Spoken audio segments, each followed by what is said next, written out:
Dans la nuit du 8 janvier 1889, le philosophe Friedrich Nietzsche adresse ses derniers messages au monde. Ils annoncent l'effondrement mental du génie. Il n'est pas improbable que je sois le premier philosophe d'une toute nouvelle époque.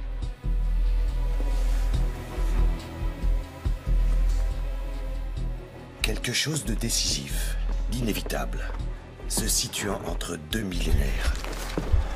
La suite, ce sont la maladie, la folie et la renommée mondiale. Un jour viendra où la simple évocation de mon nom ravivera le souvenir d'un lien monstrueux. Une crise que la Terre n'avait jamais encore connue auparavant. Un rappel solennel contre tout ce qui était affirmé ou possédait un caractère sacré. Mais aussi l'un des plus grands scandales de l'histoire de la pensée.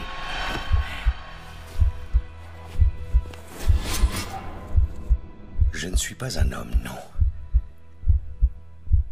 Je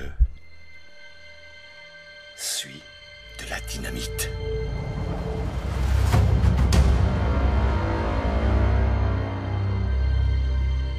Friedrich Nietzsche est interné dans un asile psychiatrique dont il sort peu de temps après.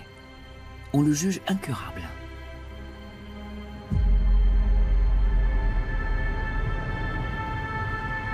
C'est le début de 10 années de démence.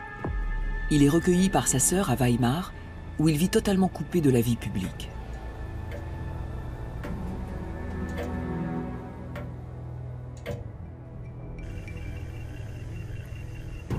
Elisabeth se consacre corps et âme à son frère célibataire. Elle veille sur lui jusqu'à sa mort.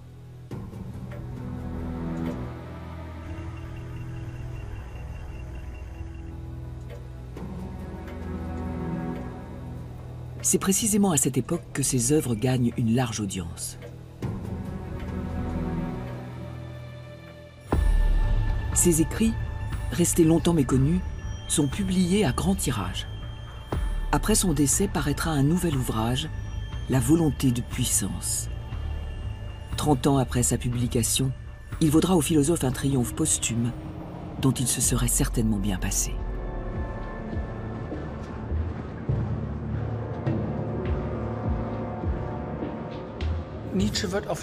Les écrits de Nietzsche ont été utilisés pour confirmer l'idée selon laquelle le Reich millénaire était profondément enraciné dans la tradition allemande. Et il est ainsi devenu une sorte de caution du Troisième Reich. Hitler estime qu'il s'agit de l'ouvrage philosophique le plus audacieux et le plus important de la nouvelle ère. Il est récupéré par les nazis qui l'utilisent pour faire l'apologie de la race supérieure, une propagande qui aura de funestes conséquences.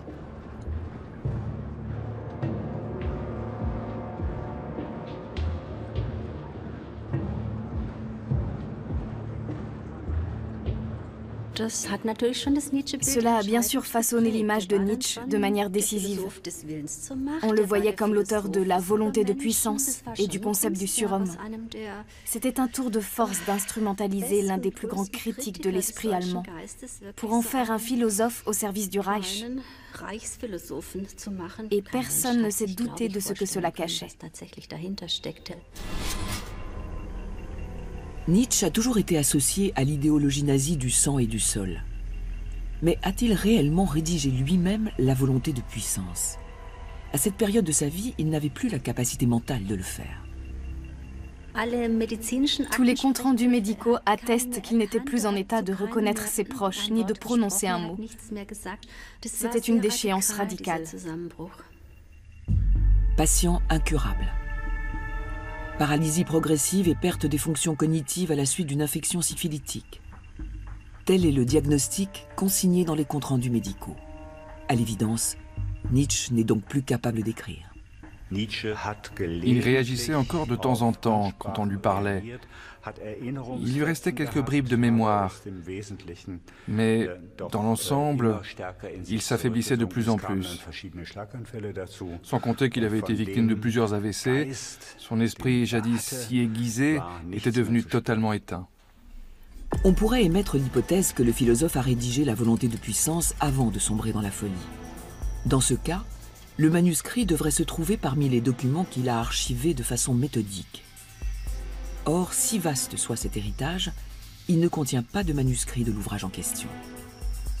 Il comporte en revanche des quantités de fragments de notes, des bribes de phrases à peine déchiffrables, griffonnées sur des feuilles volantes et des carnets. Cela indique que Nietzsche avait sans doute le projet d'écrire une œuvre de ce type.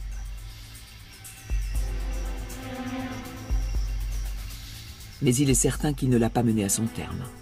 En tout cas, pas lui-même. Si la volonté de puissance a marqué l'histoire, sa genèse est sujette à caution. À supposer que Nietzsche n'ait pas écrit ce livre, alors qui en est l'auteur?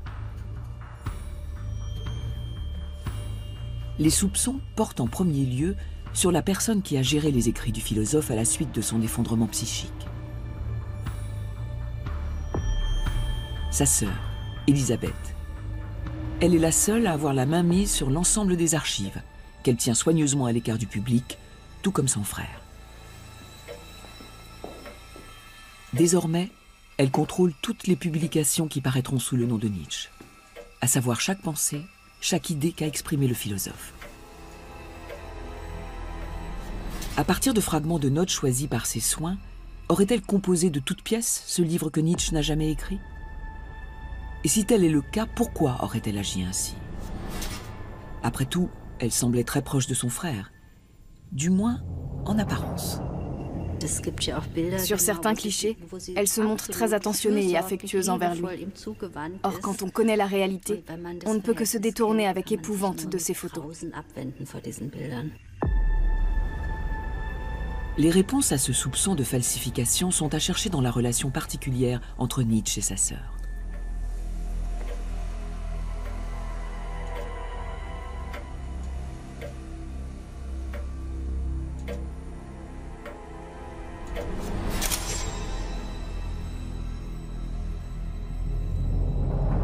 Leur histoire commence à Röcken, petit village de Saxe, doté d'une grande église. C'est le berceau de la famille Nietzsche.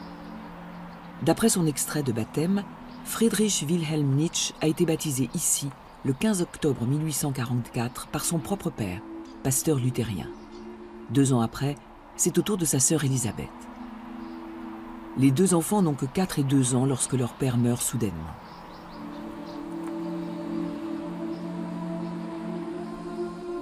À la suite de ce décès, le jeune Friedrich se retrouve au centre des attentes de sa famille, qui aimerait le voir devenir pasteur, comme tous ses ancêtres masculins. Cependant, comme le montrent ses écrits de jeunesse, il doute déjà de l'existence de Dieu et de la vérité des valeurs morales chrétiennes qu'il devrait diffuser s'il était pasteur.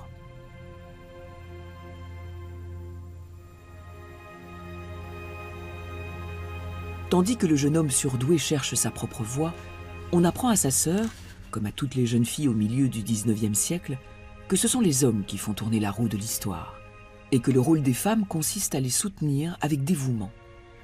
Or, Elisabeth ne rêve que d'une chose, échapper à ce carcan social étouffant.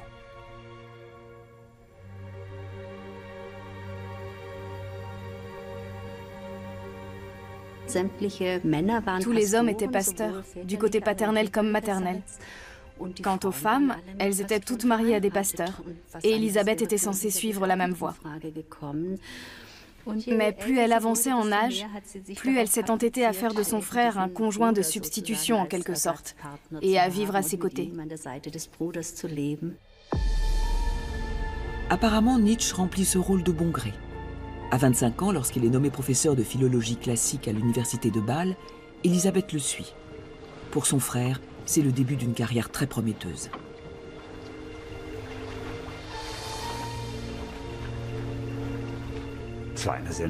C'était extraordinaire.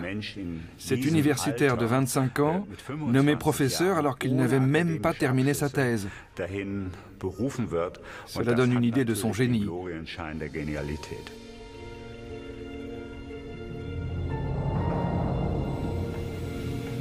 Elisabeth fréquente avec son frère les cercles de la haute société bâloise. Cette vie mondaine lui offre ce qu'elle a toujours convoité. Mais le jeune érudit ne la prend pas au sérieux.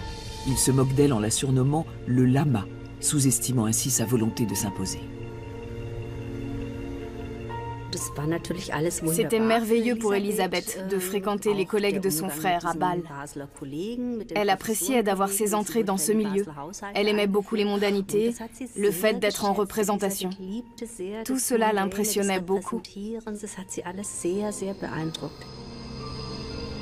Le frère et la sœur partagent le même toit pendant 6 ans. Les lettres respectives qu'ils adressent à leur famille montrent qu'ils vivent cette période de manière très différente. Tandis qu'Elisabeth savoure cette ascension sociale, Friedrich, lui, a du mal à assumer son rôle. Ses obligations quotidiennes et ses responsabilités de professeur l'épuisent. Et il se sent vite dépassé.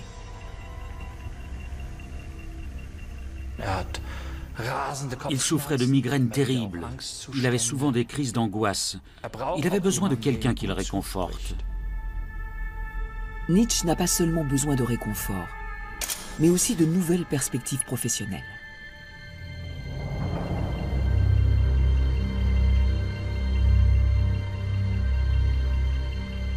À cette époque, il fait la connaissance de Richard Wagner, une rencontre décisive. Nietzsche succombe au charisme du grand compositeur. À l'issue de son exil en Suisse, Wagner rentre en Allemagne.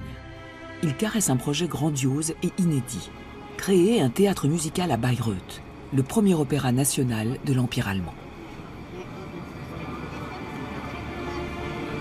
Pour promouvoir cette idée coûteuse et ambitieuse, Wagner veut faire de Nietzsche son porte-drapeau.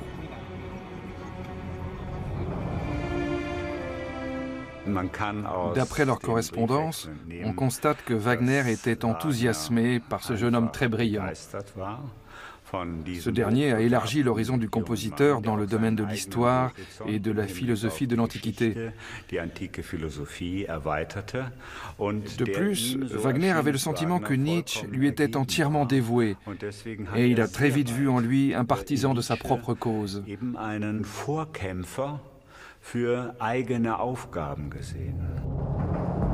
Supprimer les églises pour ériger en leur lieu et place des cathédrales de l'art. Tel est le mot d'ordre que Nietzsche est censé répandre à Bayreuth. Wagner a la conviction que son art a plus à offrir aux Allemands que n'importe quelle religion, et que sa musique doit aider à restaurer la grandeur de l'Empire.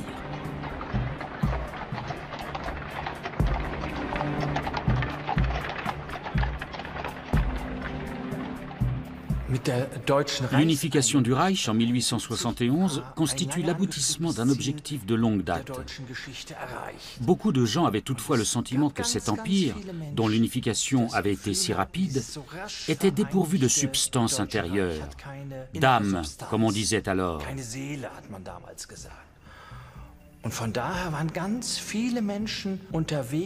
C'est pourquoi beaucoup se sont efforcés de rechercher la clé de voûte de la culture allemande.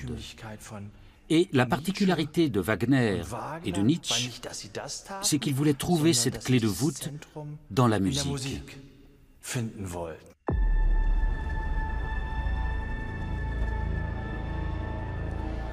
Je connais ce parfum. C'est un cadeau. J'ai du mal à y croire, mais c'est sa fragrance. Wagner t'a offert le parfum qu'il porte? Il est grand seigneur, du moins il l'est dans l'esprit, tout comme moi. Sais-tu l'espoir qu'il suscite en Allemagne et avec quelle impatience on l'attend? Et tout ce que cet homme nous permettra de réaliser. Dis-lui bien que nous l'accompagnerons à Bayreuth. L'ouverture du Palais des Festivals à Bayreuth est le grand événement social de l'année 1876. On y attend même l'empereur. Les rêves d'Elisabeth se réalisent. Souris. Elle est comblée. Elle veut absolument s'afficher aux côtés de son frère.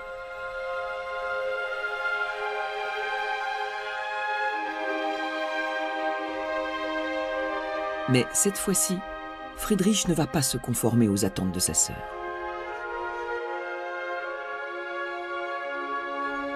Le monde entier se presse à Bayreuth, excepté Nietzsche. Au moment où Wagner s'apprête à célébrer son plus grand triomphe, Nietzsche se retire du jeu. Il ne cède pas non plus aux exigences de sa sœur. Elle aurait certainement aimé que Richard Wagner et Friedrich Nietzsche continuent à entretenir des liens étroits. Mais Nietzsche prend ses distances. Il est amèrement déçu par le revirement de Wagner qui avait autrefois tant dénigré l'Église.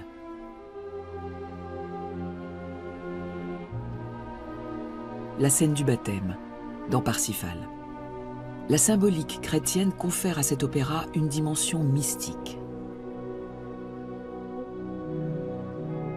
Je ne reconnaissais rien. J'avais également du mal à reconnaître Wagner. Que s'était-il passé? On avait germanisé Wagner. L'art allemand, l'empereur d'Allemagne, la bière allemande, le maître allemand. Pauvre Wagner, pauvre Richard Wagner, jusqu'où était-il donc tombé? Passe encore s'il s'était retrouvé parmi les truies, mais au milieu des Allemands.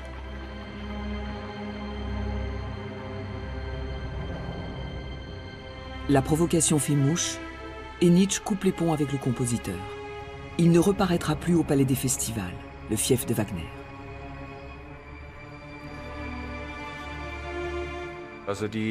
Les mots de Nietzsche sont très forts, car ils expriment aussi une déception profonde. Il était sincèrement enthousiasmé par la musique de Wagner. En revanche, pour ce qui était des grands objectifs culturels qu'il s'était fixés, Nietzsche était convaincu que ce n'était pas lui qui devait être le porte-drapeau de la musique de Wagner, mais qu'au contraire, Wagner pourrait devenir l'apôtre de sa philosophie.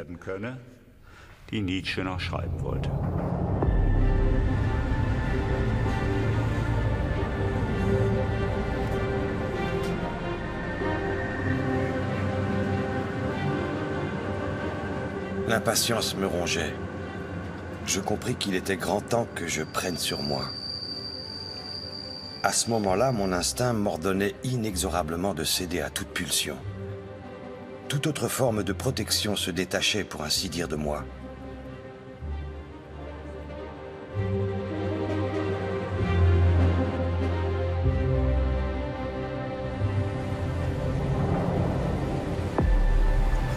Nietzsche se retire dans un village de montagne isolé, perdu dans la vallée de l'Engadine, en Suisse.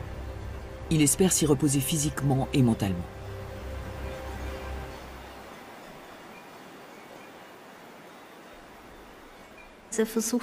Il recherchait toujours un environnement qui lui rendait la vie à peu près supportable. Il avait besoin d'ombre, il aimait les pièces sombres où il ne faisait pas trop chaud. Un jour, il a découvert le village de Sils Maria, qui est devenu pour lui le lieu idéal où passer l'été. Il y séjournait de juin à septembre, dans une petite chambre sombre où on pouvait à peine lire. Il crapahutait dans les montagnes 8 heures par jour, comme un chamois, muni de ses carnets où il notait ses pensées. Pendant ces longues promenades loin de l'agitation des hommes, le jeune philosophe conçoit ce qu'il appelle sa philosophie de la nature. Il remet en question tout ce que son époque érige en croyance et sacralise, à savoir la morale chrétienne et l'autorité de l'État.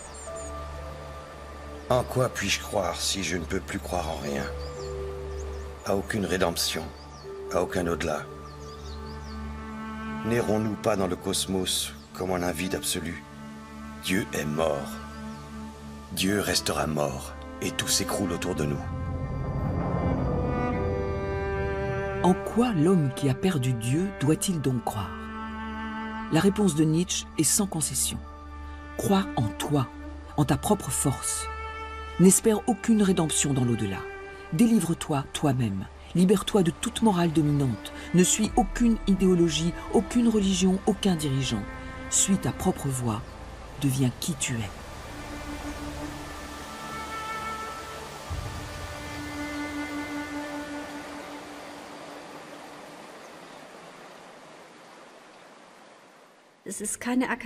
La philosophie de Nietzsche n'a absolument rien d'académique, d'institutionnel. Elle est au contraire orientée vers la sphère personnelle, intime. Jusque-là, la philosophie avait toujours été une discipline objective, scientifique. Avec Nietzsche, la dimension personnelle occupe pour la première fois une place centrale. Avant lui, aucun philosophe n'avait autant mis en avant la perspective individuelle. Sans compromis, il se détache de toutes les conventions de son époque. Délaissant les longs traités théoriques, il rédige des réflexions concises sur la manière de mener sa propre vie. Il invente un style d'écriture qui correspond à sa pensée, en s'exprimant par aphorismes et par métaphores.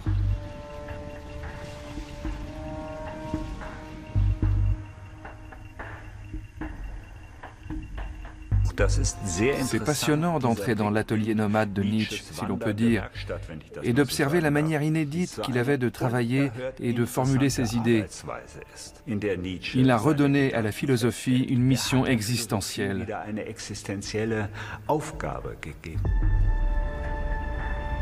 On estime aujourd'hui que l'œuvre de Nietzsche était révolutionnaire pour son époque. Cependant, au départ, elle n'a pas été perçue à sa juste valeur par ses contemporains. Le philosophe peine à vivre de ses publications. Il se retrouve en marge de la société, n'ayant ni revenu ni domicile fixe.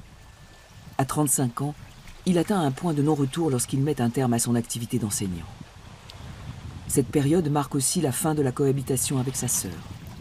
À présent, ils ne se voient presque plus et leur correspondance se raréfie.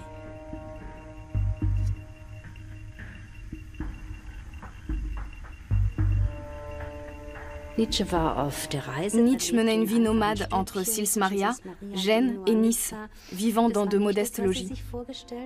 Ce n'était pas du tout la vie qu'envisageait Elisabeth. Elle n'a jamais caché le fait qu'elle voulait suivre son propre chemin, qui allait plutôt en direction de Wagner et Bayreuth. Être la sœur d'un pauvre philosophe qui crêchait dans les montagnes comme un ermite, cela ne cadrait pas avec sa vision des choses.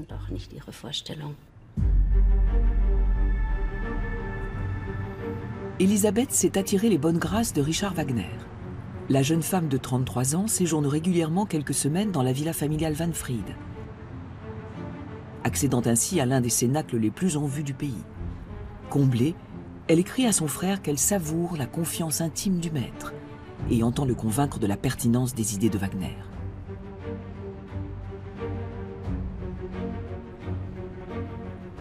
Elle se rallie sans réserve au culte de la personnalité qui entoure le maître de Bayreuth. Elle adhère avant tout à ses idées politiques. Wagner, l'un des artistes les plus illustres et influents de son temps, est un antisémite déclaré.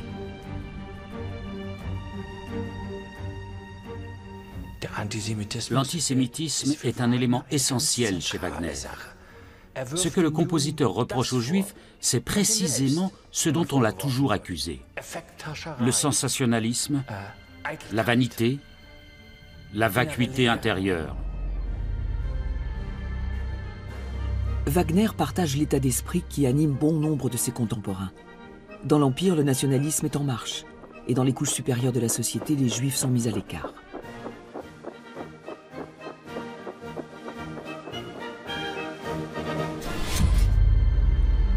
Le cercle de Bayreuth est au cœur de ce mouvement nationaliste.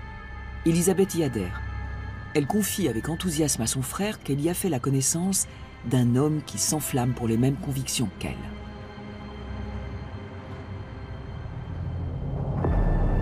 Il s'agit de Bernhard Förster, un antisémite militant.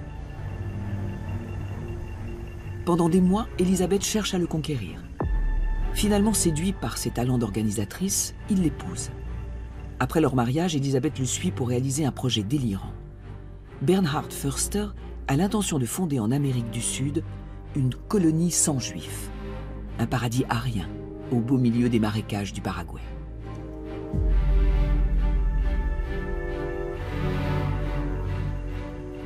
Nietzsche a essayé de voir Bernhard Förster sous un jour positif, mais en vain. Il faut dire qu'il était contre le mouvement antisémite qui le révoltait. Il était fermement convaincu que l'antisémitisme était un état d'esprit né du ressentiment et qui se nourrissait de jalousie et de préjugés. Or, c'était précisément ce qu'il voulait dépasser.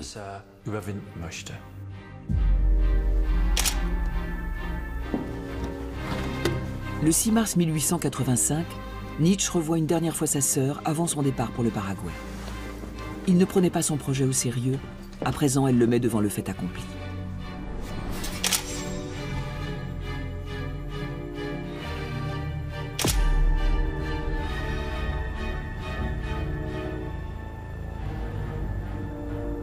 Le climat du Paraguay serait idéal pour toi.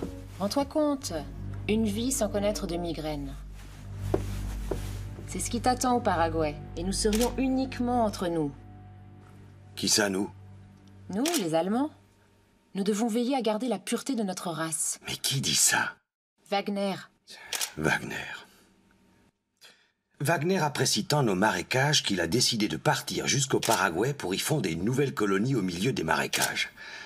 Purement allemande, purement chrétienne. Et garantie sans juiverie.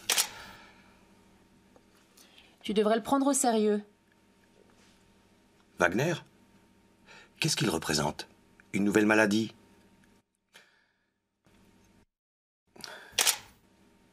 Arrête, tu veux? Ça suffit. Maintenant, ça suffit. Arrête avec ça.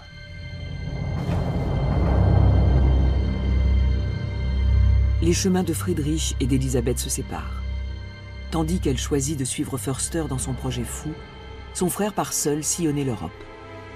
Il se sent non seulement abandonné, mais aussi trahi. S'il a beaucoup souffert de la tyrannie de sa sœur, c'est à présent son absence qui lui pèse. Ce maudit antisémitisme est la cause d'une rupture douloureuse entre ma sœur et moi.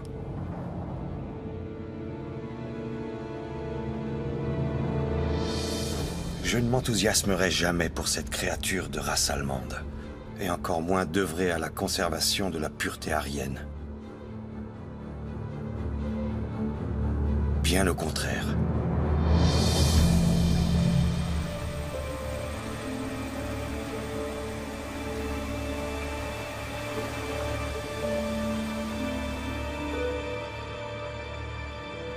Il décrivait ses tendances suicidaires. Il avait pris de l'opium, beaucoup de médicaments, et avait écrit « Il m'est plus agréable de penser à un canon de pistolet quand ma sœur se met en colère contre moi, car je ne le supporte plus. »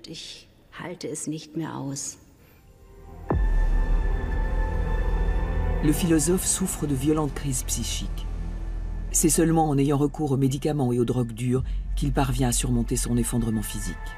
Il n'arrêtait pas d'avoir des nausées, des crises de migraine, et gardait souvent le lit pendant des semaines. Il avait l'impression qu'il ne tiendrait pas jusqu'à la fin de l'année suivante. Excepté les 10 jours que j'ai passés sous l'empire de la fièvre, toutes ces années m'ont semblé d'une urgence sans pareille. À tout juste 40 ans, Friedrich Nietzsche est gravement malade. Il peut à peine se mouvoir, ce qui ne l'empêche pas pour autant de s'atteler au travail avec fébrilité. C'est un exploit inouï. En peu de temps, il a rédigé plusieurs œuvres coup sur coup, de juin 1875 à juin 1885, et dans les 3 dernières années. Quand on pense qu'il a écrit Zarathustra en l'espace de 6 semaines, alors qu'il était alité, c'est incroyable. On a bien sûr des descriptions de cette période. Il travaillait en toutes circonstances, alors même qu'il avait commencé à perdre la vue. On continue à découvrir des choses grâce à ses notes. Comme il fallait bien qu'il bouge un peu, il griffonnait, même en marchant. C'est d'ailleurs très difficile à déchiffrer. Il s'astreignait toujours à cette discipline dans l'espoir de mener à bien son grand œuvre littéraire.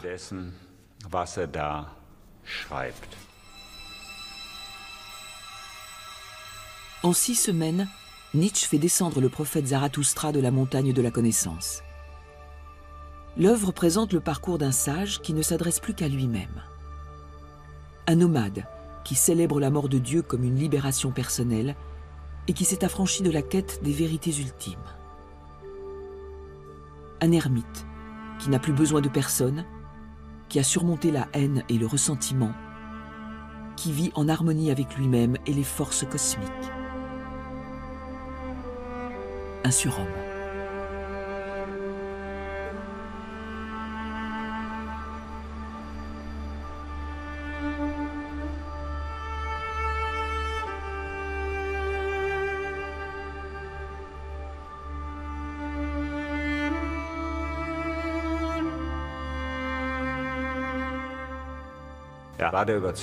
Il avait la conviction qu'en un siècle, Zarathustra aurait, pour ainsi dire, remplacé le Nouveau Testament.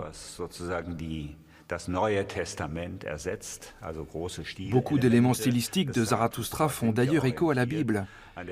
À ses yeux, son livre scindait l'histoire de l'humanité en un avant et un après, comme le Nouveau Testament l'avait fait. en tout cas pour ce qui est de la chronologie. La naissance du Christ avait marqué l'heure 0, à partir de laquelle a débuté notre ère. Et Nietzsche rêvait que son œuvre ait une portée comparable.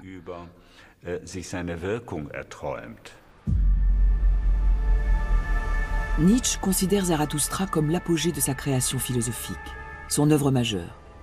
Elle véhicule tout le contraire de l'idéologie de la race supérieure, au nom de laquelle Bernhard Förster tente d'édifier en vain un nouvel empire dans la jungle du Paraguay. La sœur de Nietzsche a dû se rendre à l'évidence. Le projet colonial de Bernhard Förster était un fiasco. Le monde était bien différent de l'utopie de pureté raciale prônée par le périodique Bayreuther Blätter. En réalité, les colons n'ont dû leur survie là-bas qu'à l'aide que leur ont apporté les Indiens. Ces photos de propagande que les colons envoient au pays transmettent une toute autre image. On y voit les époux Förster tenir salon, donnant une image idyllique de leur vie coloniale. Elisabeth a sans doute compris depuis longtemps que si elle veut réussir, elle ne peut tabler que sur elle-même. En 1889, Förster s'est pendu. S'il ne l'avait pas fait, les colons auraient fini par s'en charger. Il en était conscient. C'est à partir de là qu'Elisabeth a commencé à falsifier la réalité. Elle a prétendu que son mari était mort à la suite d'une chute de cheval et qu'elle devait rentrer en Allemagne. Elle a déformé la réalité sans vergogne et n'avait vraiment aucun scrupule.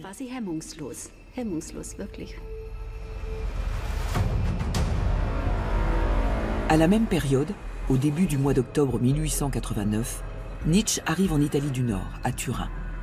Il a 46 ans.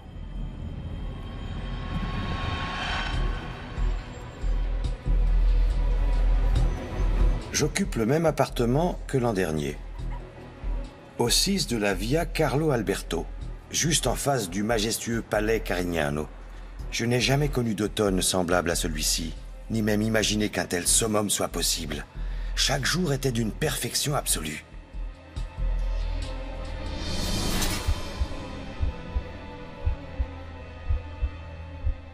Je vais bien, je ne me suis jamais senti aussi bien.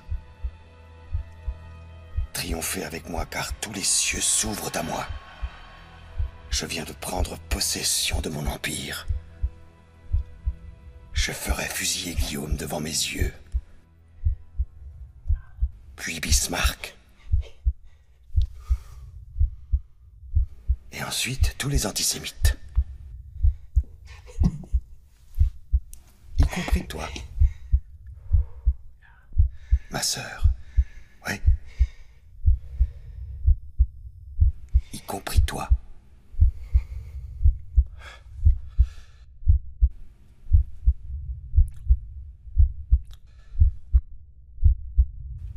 Si je cherche tout au fond de mon être la plus forte opposition, les plus crapuleux des bas instincts qui existent, alors je tombe systématiquement sur toi, ma petite sœur. Me savoir parent d'une telle espèce de canaille est vraiment une offense faite à ma divinité.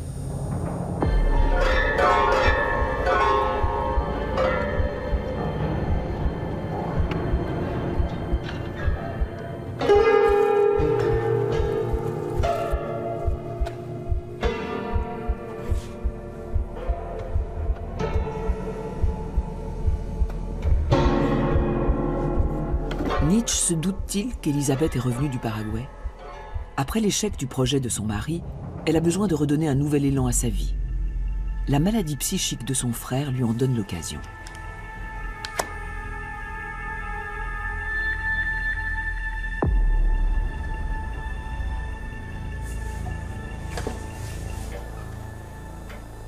Au printemps 1891, le philosophe quitte l'asile psychiatrique, car le corps médical estime qu'il n'a aucun espoir de guérison.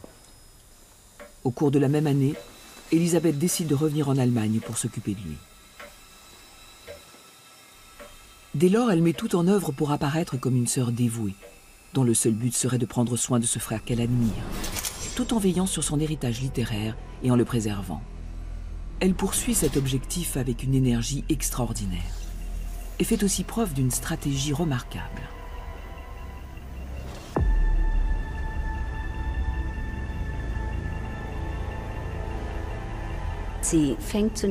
Pour commencer, elle s'est démenée comme une diablesse pour rassembler l'ensemble des archives de Nietzsche.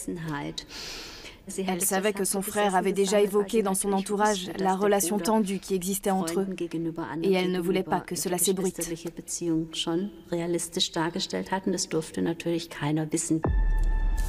Compte tenu de leur relation, Nietzsche n'aurait sans doute jamais fait appel à sa sœur pour assurer l'administration de ses œuvres.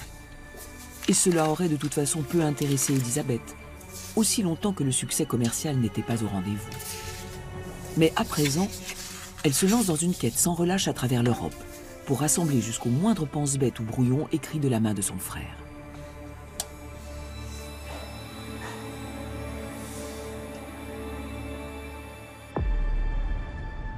Elle s'est installée à Weimar en 1895, pensant que ce haut lieu du classicisme allemand, où avaient vécu Goethe et Schiller, était un bon choix. Elle y a fait bâtir une maison destinée aux archives de Nietzsche, dont elle est devenue en quelque sorte la grande prêtresse.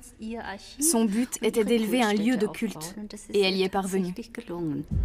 Elle crée ainsi un lieu de pèlerinage destiné aux adeptes de Nietzsche, qui affluent de plus en plus nombreux des 4 coins de l'Europe. Elisabeth a fait aménager au rez-de-chaussée des pièces de réception très luxueuses, dans le style Art Nouveau, offrant ainsi un cadre fastueux aux archives. Le pauvre Nietzsche, quant à lui, passait son temps au premier étage, dans un état comateux. De temps en temps, sa sœur faisait monter des visiteurs triés sur le volet, pour leur permettre de voir le pauvre R.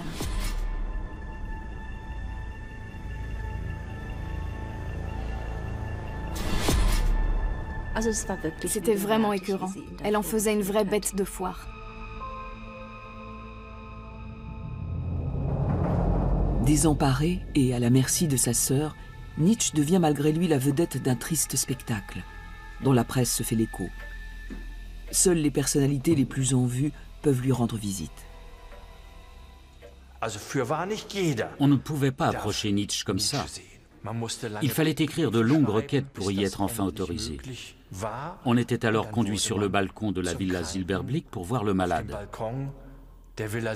Plusieurs visiteurs de marque ont rapporté que le regard de Nietzsche était le plus profond qu'ils aient jamais vu. Sa sœur entretenait une ambiance solennelle qui contribuait à faire de la rencontre de Nietzsche une expérience intense pour les visiteurs.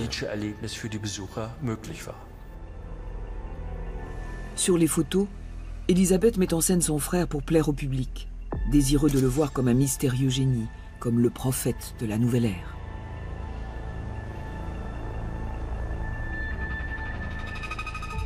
Elle peaufinait l'image de Nietzsche, par exemple en entretenant soigneusement sa moustache, qui était devenue un de ses signes distinctifs. Dans l'effervescence de l'industrialisation, on assiste à l'essor des machines et de la vitesse, qui entraîne un profond bouleversement de la société. Dans ce contexte, la philosophie de Nietzsche a une portée qui surpasse celle des autres penseurs allemands modernes.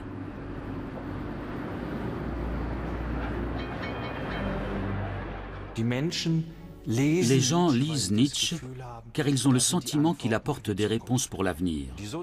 Les socialistes, le mouvement de jeunesse, le mouvement féministe, tous sont enthousiasmés par l'énergie qui émane de sa philosophie et par la radicalité avec laquelle il souligne la perspective individuelle. L'engouement pour la philosophie de Nietzsche apporte à sa sœur notoriété, influence et richesse. Elle fait publier des quantités considérables de ses livres et se révèle être une femme d'affaires avisée. 4 ans après son retour en Allemagne, elle se retrouve à la tête d'une maison d'édition très rentable et gère en parallèle la maison des archives. Les affaires marchaient très bien pour elle. Elle publiait régulièrement de nouvelles éditions d'œuvres de Nietzsche. Elle avait des relations prestigieuses dans le milieu et côtoyait les grands journalistes de l'Empire. Par ailleurs, elle rédigeait apparemment en toute innocence des articles et des livres où elle dépeignait son frère comme un gentil garçon qui avait toujours été tourné vers le bien. Alors qu'au départ, il était plutôt considéré comme un agitateur qui incitait les gens à avoir une sexualité débridée et voulait bouleverser l'ordre établi. Il n'était pas très apprécié de la bourgeoisie et il a fallu un certain temps pour qu'il soit accepté du grand public. Les histoires naïves rédigées par sa sœur y ont largement contribué. Dans l'ombre de son frère, Elisabeth tire les ficelles. Pour servir au mieux ses propres intérêts, elle n'hésite pas à inventer des histoires mensongères. Une œuvre inspirée par l'amour que seul un frère et une sœur peuvent ressentir l'un pour l'autre.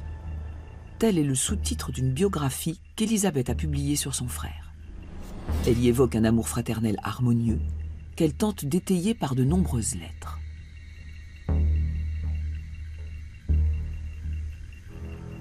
La plupart sont fausses, notamment celles soi-disant envoyées au Paraguay.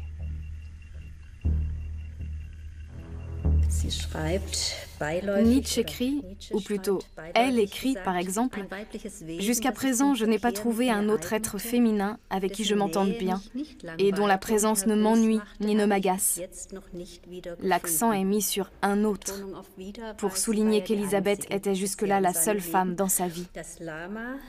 Le lama était de bonne compagnie et je ne lui trouverai pas de remplaçant.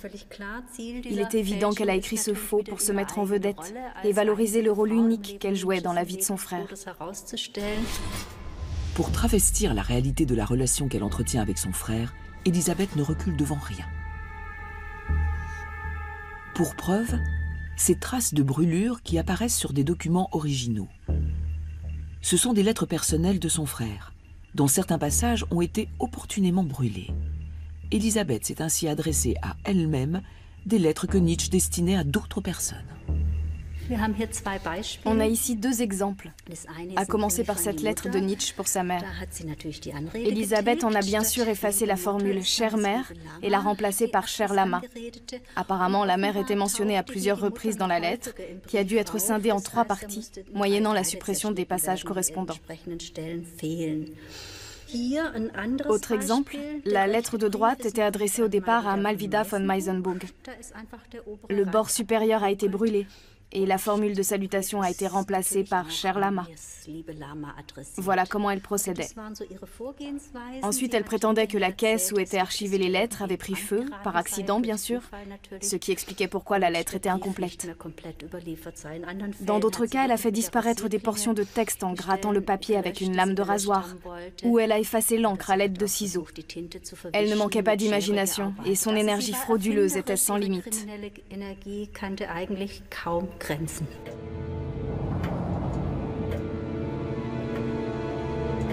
Sa stratégie machiavélique finit par porter ses fruits. 6 ans seulement après son retour du Paraguay, la sœur de Nietzsche est sur le point de parvenir à ses fins.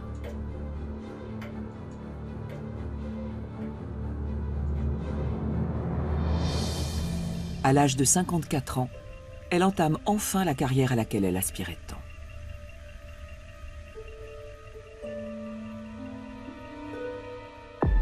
Le 25 août 1900, Friedrich Nietzsche meurt, après 10 longues années dans un état quasi végétatif.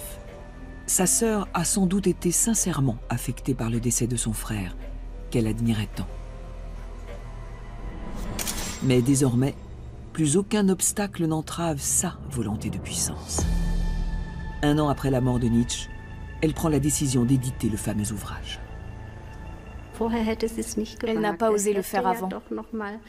Nietzsche aurait pu avoir un éclair de lucidité et comprendre ce que sa sœur était en train de faire.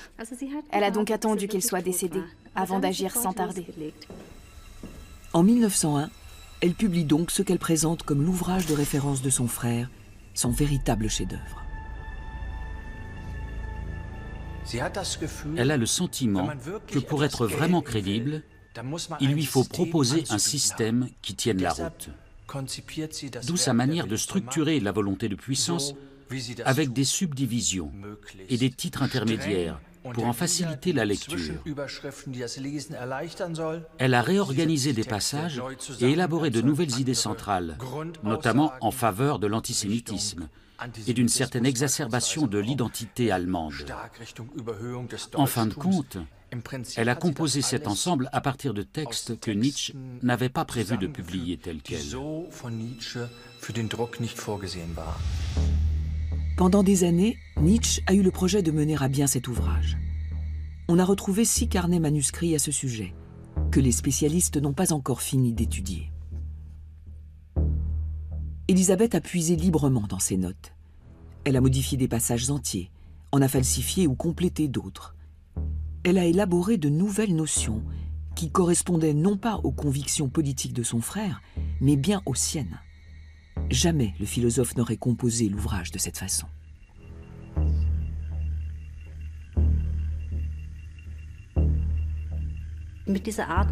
La pensée de Nietzsche, qui saute d'une idée à l'autre et s'exprime par aphorisme, offre quantité d'interprétations si on sort les choses de leur contexte. Avec cette forme de pensée, il est particulièrement important de tenir compte du contexte. Si on dénature le contexte de manière aussi radicale qu'elle l'a fait, alors on peut avoir une lecture tout à fait différente du surhomme. On peut en faire un chantre de la germanité et un partisan du mouvement antisémite. Or, Nietzsche a écrit une centaine de fois que l'esprit allemand ne serait rien sans l'esprit juif. Sa sœur a bien sûr occulté cela, ce qui fait que Nietzsche est apparu comme un défenseur de l'esprit germanique, alors qu'il n'avait aucunement l'intention de passer pour le grand philosophe du Nouvel Empire.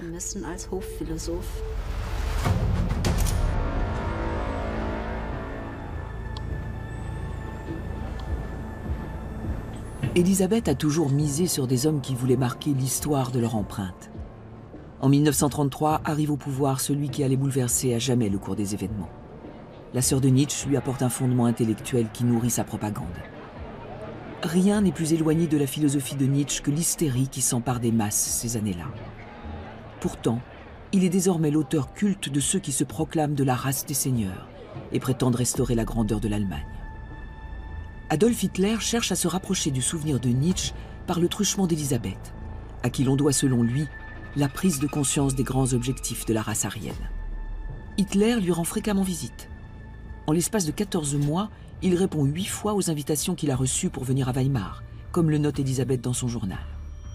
Pour soigner son image auprès du grand public, il se met en scène à la villa Silberblick, comme un hôte animé de bons sentiments qui vient rendre visite à une dame âgée.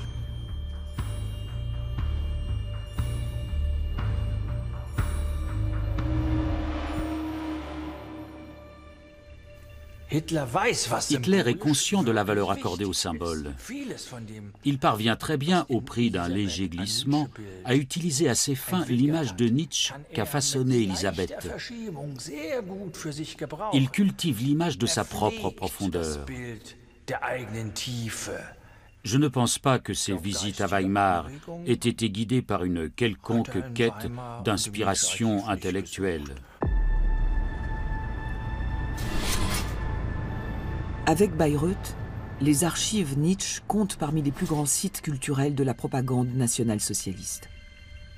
À la suite de froids calculs, la sœur de Nietzsche parvient à s'ériger en gardienne du culte rendu aux philosophes, culte qu'elle a elle-même créé et qu'elle continuera d'alimenter jusqu'à un âge avancé.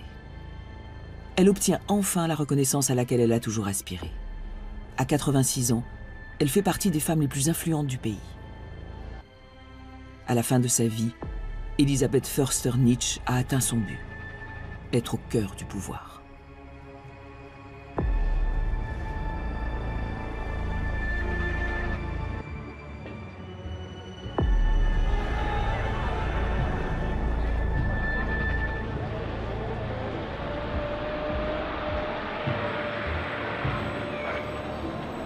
Elle meurt le 8 novembre 1935.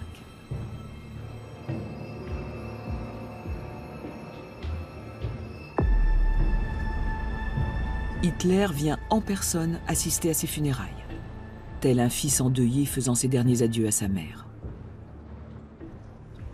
Ce n'est que plusieurs décennies après sa mort que l'on a pris la véritable mesure de l'usurpation à laquelle elle s'est livrée. À ce jour, les recherches menées par les spécialistes ne sont pas encore terminées, mais leurs résultats se dessinent déjà. Il est évident qu'elle a eu une influence à long terme sur la postérité des œuvres de son frère et a fait en sorte qu'il ne puisse être véritablement compris pendant longtemps, même à travers ses écrits.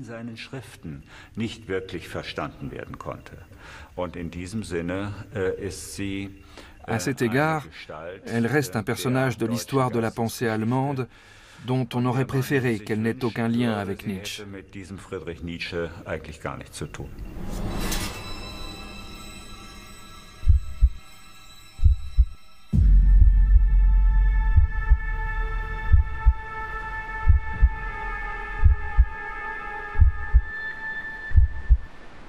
Friedrich Nietzsche n'a pas été en mesure d'achever son œuvre.